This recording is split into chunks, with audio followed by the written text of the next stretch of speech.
welcome, everybody, to episode 5 of the She Is Unleashed podcast, season 3. Welcome. I am your host, Dr. Miriam Knight, and I am again super excited about today's session. We are talking about what it means to command your authority with grace. What does that mean for a faith driven woman, high performing woman in leadership? We're going to talk about how we can lead boldly without arrogance, how we can make sure that we take up space without shrinking or overcompensating. We're also going to talk about how we can carry our God-given authority while remaining humble and grace-filled, y'all. That is a whole mouthful. So, sis, if you've ever struggled with feeling like you are too much, not enough, or misunderstood, which sounds like a paradox, but it is something that we often feel like we're too much and then we're not enough. And we're often misunderstood, specifically as faith driven women in leadership, then this episode is for you because here's the truth: God has given you power and influence. I'm going to say that one more time. God has given you power and influence. And it is His desire that we steward that power and that influence with His goodness, with His glory, with His authority, and we don't shrink from it. You, sis, are called to walk in divine authority, but also to reflect the heart of Christ. True leadership is not about position, it is about posture. I'm going to say that one more time. True leadership is not about position, it is about posture.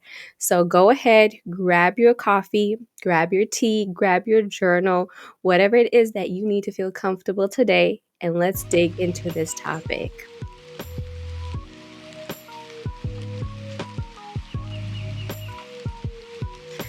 All right, y'all. Today we are going to kick off by talking about what it means to understand our God given authority. For many of us, that has become very confusing because we've heard so many different messages from different sources about what it means to actually walk in our authority versus being controlling. For a lot of high performing faith driven women, just generally women in leadership, we've heard this statement often: you're being controlling, you are so controlling. And that often leads us to feel feelings of guilt and shame and condemnation. And we've got to understand what the source is behind our desire and our need for control. I'm a self-admitted control freak on many levels, on many occasions. But God is delivering me from that because I recognize that my need for control often stems from my fears and my insecurities. In Luke chapter 10, verse 19, it says, I have given you authority to trample on snakes and scorpions and to overcome all the power of the enemy. Nothing will harm you.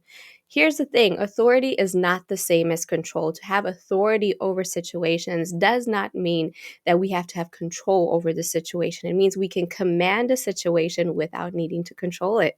Sis, authority is a divine gift. It is your divine inheritance as a daughter of the King. Control, however, again, is rooted in fear. Here's the difference. Authority is given by God. It is not something that we possess. It is not something we grab for. It is something that God gives us. Control, on the other hand, it is self-imposed. It is something that we are constantly striving for, and we will do whatever it takes to get control. And sometimes that includes manipulating and trying to override people. But authority is something that is bestowed on us from above, from the Father. Authority operates from confidence. Control, on the other hand, operates from insecurity. If you think about the story of Jesus when he bowed down to wash the feet of the disciples, it says that Jesus, knowing who he was, stripped off his robe and began to wash the feet of his disciples. That is what authority does. It allows us to serve from a place of understanding our identity. We're not trying to manipulate anyone. We're not trying to force our way into situations. We literally understand that I am free to serve people without feeling insecure. But control, again, when we're constantly dominating and trying to get our voice heard and trying to control and manipulate people, that often stems from a place of insecurity. Authority creates freedom. Control creates bondage. I'm going to say that one more time. Authority creates freedom. Control creates bondage. Because when we understand who we are in God, we're not bothered by whether people comply with us or not. We're not bothered by whether they accept us or not. We're not bothered by their opinions of us. But we are free because we understand that our identity again comes from the Father and not from man. Authority creates freedom, control creates bondage. So let's take a moment right here. Have you ever felt confused as to what is control and what is authority? And in what areas of your leadership are you finding yourself gripping too tightly instead of trusting God? Here's a key truth. When you truly know who you are in Christ, you don't have to control the outcomes. You simply just walk in your authority. So let's take a moment right here to just journal on that. What are some areas where you are finding yourself confused by whether you are walking in authority or whether you are being controlling? What are some areas where you are struggling with whether God is asking you to release these things or whether you are simply holding on too tightly? And God is saying, daughter, I need you to let it go.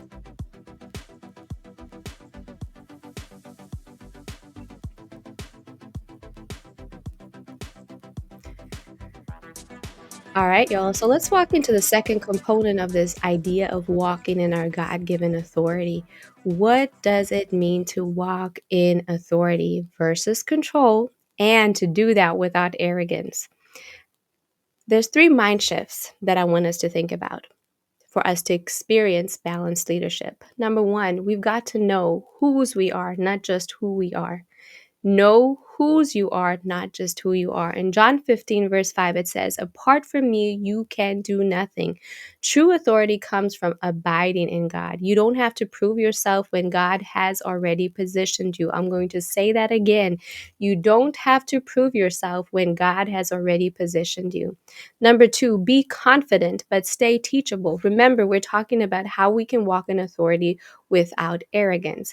How do we literally step into the places that have been designated to us by God and not feel like we have to be arrogant and cocky and all that?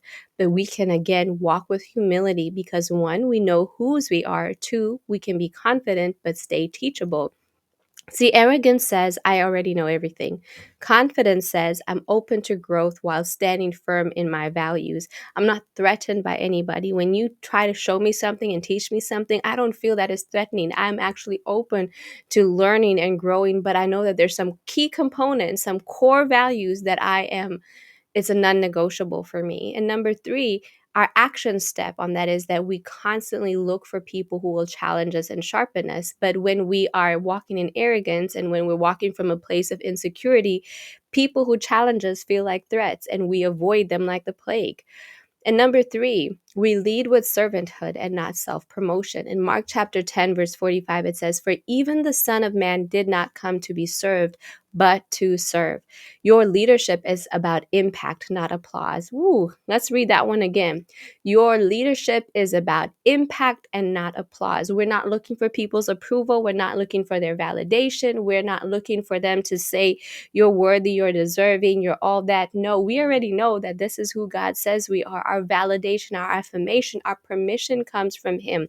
Remember, authority isn't just about what you say, it's about how you live. And when there's an integrity between what you're saying and how you're living, you're going to walk in more authority. See, Jesus was not just speaking the word, He was the word itself. He lived and walked and talked the word. And so there was authority about Him because He wasn't just talking the talk, but He was actually walking the walk. So the third component that I want us to go into today is how do we carry grace and strength together? How can we be graceful and strong at the same time? Here's something you need to understand. Grace and strength are not opposites. They actually work together. In Proverbs 31, verse 25, it says, she is clothed with strength and dignity. She laughs without fear of the future. But how do you lead with both strength and grace and dignity? Here's how we do that. Number one, be firm in your yes and your no. Hallelujah to that. Be firm in your yes and no. Jesus had boundaries, so should you. You can be kind without being a doormat. Let me say that one more time. You can be kind without being a doormat. Here's a practical action step I want you to think about this week. Set one boundary this week that protects your time or your peace. Secondly, speak with clarity and compassion. Speak with clarity and compassion. Ephesians 4, verse 15 says, speak the truth in love. It is absolutely necessary that we speak clearly and we speak truth, and we do that in love. Don't apologize for leading, but don't bulldoze people either. A practical action step that I want you to think about this week is pause before responding. Ask, how can I be clear and grace-filled? It's not one or the other, it is both. And thirdly, let your actions speak louder than your words. People follow who you are, not just what you say. Live out your faith in the way you lead. Here's a practical action step you can take today. Ask yourself, would I follow someone who led the way I do? I'm going to say that again. Would I follow someone who leads the way I do? Here's my final thought on this, ladies. Authority isn't loud, it is undeniable. Ooh. Authority isn't loud, it is undeniable. And grace isn't weak, it's powerful. There's something so beautiful and so powerful about a woman that is walking in grace. That's not rowdy, that's not trying to control, that is not, and it's not about us taming down or quietening our spirits to the point of shrinking and diminishing our light, but is literally learning. So here's the other thing. Grace is also power under restraint.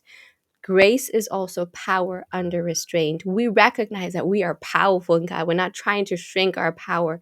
And yet we also recognize that there is a place and a time for everything. And we walk in that. God's timing, God's purpose, God's intention, that is what leads us in every area of our life. So, y'all, as we conclude today, I want you to understand this. I am calling you out today to not only lead boldly, but to also lead gracefully, to not only lead with strength, but to lead with grace. Here's your challenge for today. Identify one area where you need to lead with more authority. And secondly, identify one area where you need to extend more grace. And three, take bold action, one bold action this week that aligns both strength, authority, and grace. If you want to go deeper, I want to invite you to join us in the 8-week Unleash Leadership Accelerator that is kicking off on March 9th through April 29th, I want to believe. Yes. Join us in the 8-week Unleash Leadership Accelerator. It is going to be phenomenal, but we're literally going to propel you and launch you into this next level of leadership that God is calling you to. Listen, there's a whole bunch of resources that are in the links in the show notes. Go ahead and grab your free Kingdom Identity Declaration guide. Go ahead and invite somebody. Share this message with someone that needs to hear this today. Sis, this is your season to lead with confidence, with grace, and divine authority. Walk in it boldly, and I'll see you in the next episode. God bless you. Have a phenomenal rest of your week.